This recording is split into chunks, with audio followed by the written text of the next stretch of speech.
Magandang araw, dahil nga maulan yung panahon ngayon, naisipan namin magluto ng sinigang na manok. Ako nga pong ginawa, pinirito ko muna siya ng konti, tapos nang maluto na po to, inagay ko na po sa isang lalagyan, tapos po pinalitan ko po yung mantika niya.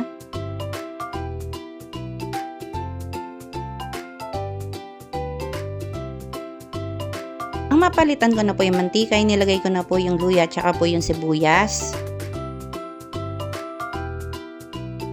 Sunod ko pong inilagay yung kamatis kasi po yun po yung magpapasarap sa manok natin.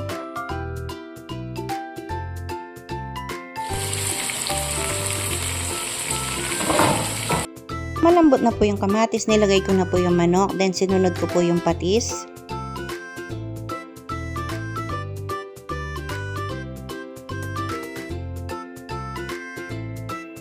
Dahil nga po sinigang yung lulutuin natin, nilagyan ko po siya ng tubig tsaka po yung sinigang mix.